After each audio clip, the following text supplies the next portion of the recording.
Assalamualaikum warahmatullahi wabarakatuh. Kami dari kelompok 4 ingin menjelaskan sedikit tentang jenis flora bahari yang berperan dalam pengembangan obat. Nah, di sini kami akan menjelaskan sedikit tentang Rhodophyta. Sebelum lanjut ke materi, perkenalkan dahulu kami dari kelompok 4 yang beranggotakan saya sendiri Dewi Wahyuni, kemudian Diva Amalia Putri, kemudian ada Rizky Yani Fatimah, dan Rulif Ali Winarno. Yang pertama yaitu apa itu Rhodophyta? Rhodophyta berasal dari bahasa Yunani, yaitu Rhodos yang berarti merah. Jadi Rhodophyta adalah ganggang merah. Alga merah atau Rhodophyta adalah salah satu divisi dari alga berdasarkan zat warna atau pigmentasinya. Warna merah pada Rhodophyta disebabkan oleh adanya pigmen dominan phycobilin yang terdiri atas phycoerythrin yang berarti merah atau phycocyanin yang berarti biru, serta pigmen lain yaitu klorofil A, klorofil D, serta karoten. Alga merah sendiri merupakan jenis alga yang lebih banyak memiliki aktivitas biologis dibandingkan dengan jenis alga yang lainnya. Selanjutnya yaitu habitat dari Rhodophyta. Sebagian besar dari Rhodophyta adalah hidup di laut, banyak yang terdapat di laut tropika. Sebagian kecil hidup di air tawar yang dingin dengan aliran deras dan banyak oksigen. Alga merah yang banyak ditemukan di laut dalam adalah Gelidium dan Gracilaria, sedangkan Eusema spinosum menyukai laut dangkal. Karakteristik dari Rhodophyta. Ganggang merah memiliki struktur tubuh berupa talus dengan berbagai ukuran. Talus ini berbentuk silindris atau pita dengan percabangan menyirip, menggarpu, berhadapan, atau dapat juga berselang-seling. Untuk anggota Bangiopisida memiliki talus uniseluler, koloni, filamen terbuka, atau agregasi filamen, sedangkan untuk Florideopisida memiliki talus berbentuk filamen tunggal atau penyatuan filamen membentuk struktur menyerupai jaringan parenkim dengan berbagai variasi ketebalan, lebar, susunan, serta percabangannya. Ganggang merah sendiri membentuk filamen yang menghasilkan struktur pseudoparenkim. Ganggang merah juga memiliki pigmen aksesoris yang disebut phycobilin yang terdiri dari phycoerythrin dan phycocyanin. Phycoerythrin merupakan pigmen aksesoris dominan yang berperan dalam memberikan warna merah pada ganggang ini. Pigmen ini terdapat pada sel ganggang merah adalah klorofil A dan klorofil D, karoten, lutein, dan zeaxanthin. Kemudian, ganggang merah juga melekat pada substrat dengan berbagai tipe alat pelekat yang disebut dengan holdfast. Alat pelekat dapat berupa rhizoid bersel tunggal atau multiseluler, stolon, tendril, atau alat pelekat seperti mekangram. Ciri-ciri dari Rhodophyta yang spesifik antara lain, yang pertama, Rhodophyta itu mengandung kloroplas yang berisi phycoerythrin lebih banyak dibandingkan dengan klorofil. Ada karotenoid dan sedikit phycocyanin.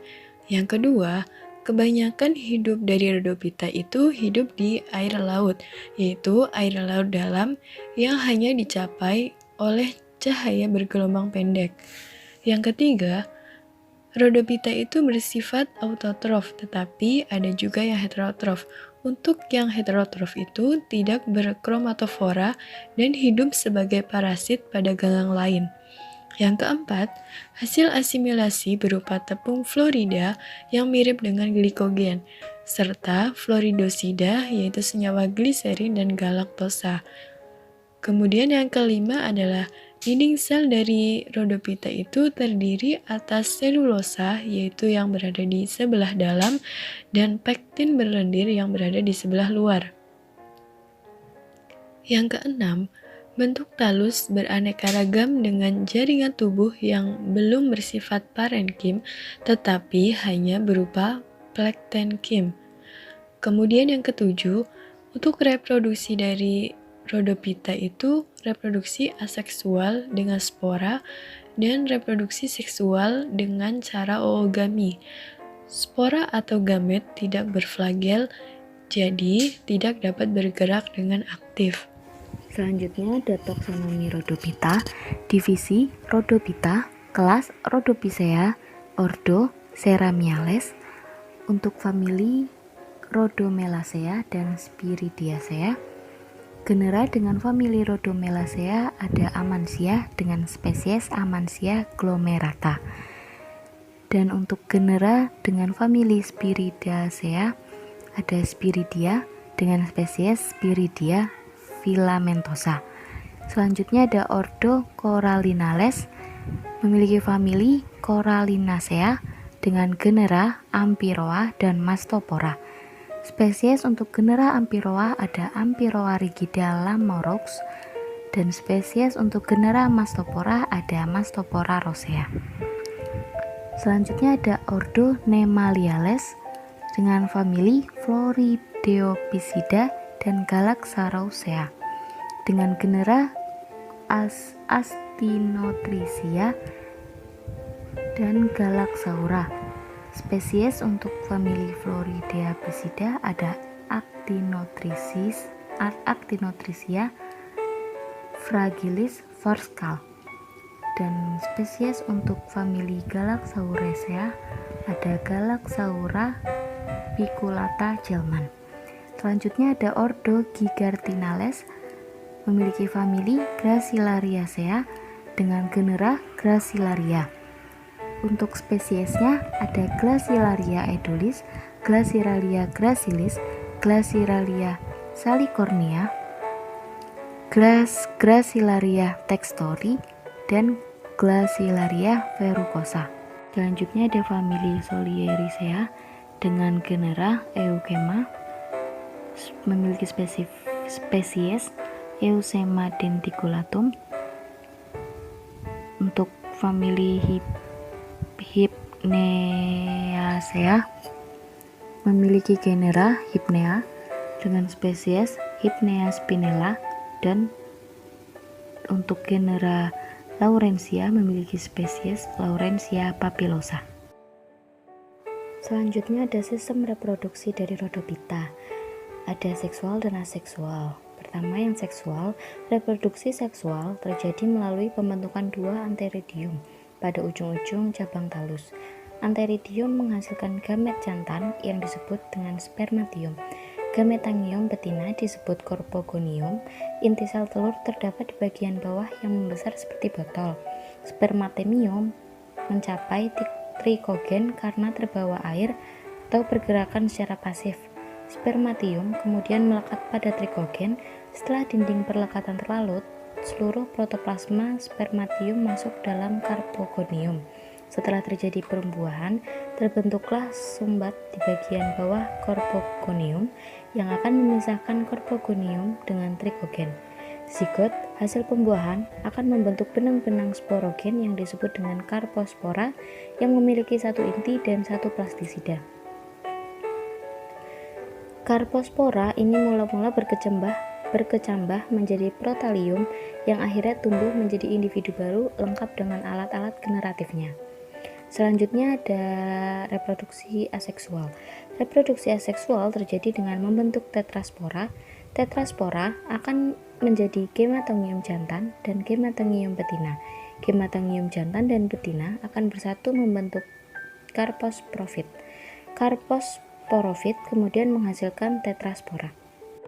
Selanjutnya ada klasifikasi Rhodophyta. Klasifikasi Rhodophyta dibagi menjadi dua anak kelas Rhodophyta. Yang pertama yaitu kelas Bangiae, yang kedua anak kelas Florida. Kelas Brachionia talus berbentuk benang, cakram atau pita dengan tidak ada percabangan yang beraturan, pembiakan vegetatif dengan monospora yang dapat memperlihatkan gerakan amoeboid, antheridium menghasilkan gamet jantan yang disebut dengan spermatium. Untuk anak kelas Florida, talus ada yang masih sederhana, tapi umumnya hampir selalu bercabang dengan beraturan dan mempunyai beraneka ragam bentuk, seperti benang, lembaran-lembaran. Percabangannya menyirip atau menggarpu. Tiap antheridium menghasilkan satu gamet betina yang oleh karena itu tidak dapat bergerak dan tidak dinamakan spermatozoid, melainkan spermatoium. Selanjutnya ada manfaat Rhodophyta sebagai agen antibakteri. Manfaat Rhodophyta sebagai agen antibakteri ini ada 5. Yang pertama itu ada Lawrencia spp. 5 senyawa antibakteri yang diisolasi dari spesies Lawrencia spp diketahui memiliki aktivitas terhadap bakteri Staphylococcus aureus, Staphylococcus sp, Streptococcus pyogenes, Salmonella sp, dan Vibrio cholerae. Yang kedua ada Acanthophora spp. Genus Acanthophora merupakan alga merah yang paling banyak ditemukan di perairan tropis maupun subtropis. Beberapa sterol yang diisolasi dari Acanthophora specifera menunjukkan adanya aktivitas antibakteri. Oke, manfaat Rhodophyta sebagai agen bakteri yang ketiga yaitu Gracilaria spp. Genus ini digunakan sebagai sumber agar dan agaros yang banyak digunakan pada industri makanan, farmaseutik, dan kosmetik. Gracilaria spp memiliki metabolit bioaktif yang berfungsi sebagai antibakteri seperti steroid, terpenoid, dan derivat asam eicosanoid. Yang keempat, Calopicus serratus merupakan alga merah yang banyak ditemukan di perairan tropis dan subtropis. Beberapa senyawa yang berhasil diisolasi dari jenis ini memiliki aktivitas sebagai antibakteri, antifungi, antikanker, antimalaria, dan antitubekular. Kemudian yang kelima, Rhodomela spp mengandung senyawa bromofenol yang memiliki aktivitas sebagai sitotoksik dan antibakteri. Senyawa bis 23 dibromo 45 dihidroksibenzil ether adalah senyawa yang paling kuat aktivitas antibakterinya dengan nilai MIC kurang dari 70 mikrogram per mililiter. Selanjutnya ada review jurnal yang berjudul Biofunctional Protein Fraction from Red Alga Rhodophyta Eusebia spinosum as an antibacterial and anti-cancer drug agent. Jurnal International Research Journal of Pharmacy halaman 64 sampai 69 tahun 2019. Penulis Andi Sugrani, Hasnah Natsir, M. Natsir JD, dan Ahyar Ahmad pada tanggal 5 Juni 2020. Tujuannya yaitu untuk melihat fraksi protein dari alga merah Eusebia spinosum berpotensi sebagai agen obat anti kanker. Lanjut ke pendahuluan. Kanker adalah penyebab utama kematian di seluruh dunia pada tahun 2012. Sekitar 8,2 juta kasus kematian disebabkan oleh penyakit ini. Alga adalah salah satu spesies organisme laut dengan kandungan protein tertinggi, 47% bobot per bobot, dari berat kering. Eusebia spinosum adalah ganggang merah yang berpotensi untuk dilacak karena mengandung metabolit primer dan metabolit sekunder. Eusebia spinosum digunakan karena kandungan karaginannya, tetapi belum ada yang membahas atau menjelaskan aktivitas protein Eusebia spinosum sebagai obat anti kanker atau sebagai bahan obat-obatan lain. Kemudian metode yang digunakan yaitu metode Lowry, digunakan untuk menentukan kandungan protein bioaktif kandungan protein. Dan metode Kirby-Bauer digunakan dalam uji aktivitas antibakteri. Kemudian hasil dan pembahasannya, hasil pengukuran kadar protein dari ekstrak kasar 96,76 mg per mililiter ini adalah kandungan protein tertinggi. Kandungan fraksi protein tertinggi berada pada fraksi 20-40%, yaitu 88,42 mg per mililiter. Pada penelitian ini, uji penghambatan dilakukan terhadap 2 bakteri patogen, E. coli dan S. aureus. Metode yang digunakan adalah metode difusi agar dengan menggunakan cakram kertas. Kontrol positif yang digunakan adalah generik chloramphenicol 30 mikrogram, sedangkan kontrol negatif menggunakan buffer tris HCl.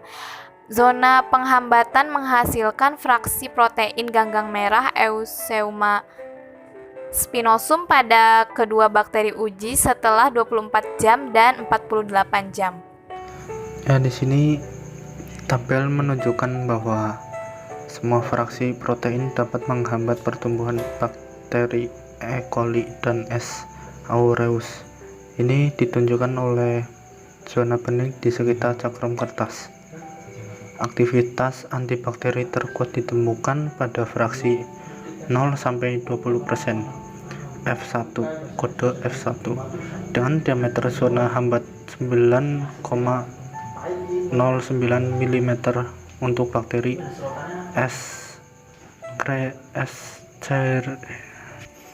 Escherichia coli dan 9,56 mm untuk bakteri Staphylococcus aureus selama 24 jam masa inkubasi.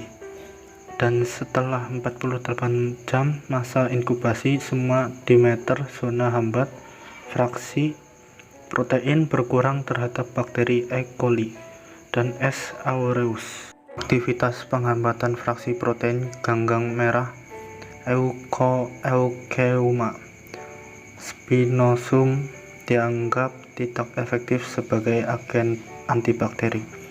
Itu karena diameter zona hambat tidak melebihi kontrol positif chloramphenicol dan tidak melebihi 14 mm. Sedangkan menurut Cappuccino, agen antibakteri dianggap efektif jika memiliki diameter hambat lebih dari 14 mm. Berdasarkan data hasil uji kombinasi, zona penghambat diameter tidak meningkat bila dibandingkan dengan zona penghambat diameter chloramphenicol tunggal. Atau dengan kata lain, kombinasi ini tidak memberikan efek sinergis pada E. coli dan S. aureus kecuali pada kombinasi fraksi protein F1 chloramphenicol 4767,5 ppm banding 375 ppm. Ini memberikan efek aditif ketidakpedulian terhadap S. aureus. Hasil tes non-sinergis dapat disebabkan oleh beberapa faktor seperti lamanya penyimpanan fraksi, tempat penyimpanan fraksi, dan perbedaan karakter fraksi dalam membunuh bakteri. Tes stotoksik ini juga telah digunakan sebagai pra-screening terhadap penelitian obat antitumor. Namun nilai LC50 ini belum bisa menjadi dasar yang kuat untuk memastikan bahwa fraksi protein F1 fraksi 0-20% dan Eusebia spinosum dapat menjadi agen anti kanker baru. Tes lebih lanjut masih diperlukan untuk mengkonfirmasi ini. Hasil uji aktivitas untuk fraksi protein alga merah Eusebia spinosum untuk menguji bakteri dan larva udang Artemia salina Lex Diketahui bahwa aktivitas terkuat adalah fraksi protein yang sama, yaitu fraksi 0,0 sampai 20% F1, sehingga dapat diasumsikan protein ini aktif yang proteinnya dengan kelarutan kecil dalam air. Selain itu, aktivitas antibakteri dan aktivitas sitotoksik dari fraksi protein teraktivasi 0-20% F1 secara bersamaan sesuai dengan pendapat Tiagi bahwa senyawa aktif sebagai anti kanker sering ditemukan berasal dari senyawa yang aktif sebagai antibakteri. Kesimpulannya, berdasarkan hasil penelitian ini dapat disimpulkan fraksi protein 0-20% yang diisolasi dari alga Eucheuma spinosum aktif terhadap bakteri patogen. Kombinasi fraksi protein F1 dan chlorphenicol memberikan efek antagonis terhadap bakteri E. coli dan S. aureus, kecuali dalam kombinasi fraksi protein F1 chlorphenicol 4767,5 ppm banding 375 ppm memberikan efek aditif ketidakpedulian terhadap S. aureus. Fraksi protein 0-20% dari panggang Eucheuma spinosum mungkin berpotensi sebagai agen obat bakteri dan anti kanker. Diperlukan penelitian lebih lanjut untuk membuktikannya. Itu saja yang dapat kami sampaikan mengenai flora bahari tentang Rhodophyta. Semoga bermanfaat. Kurang lebihnya kami mohon maaf. Wassalamualaikum warahmatullahi wabarakatuh.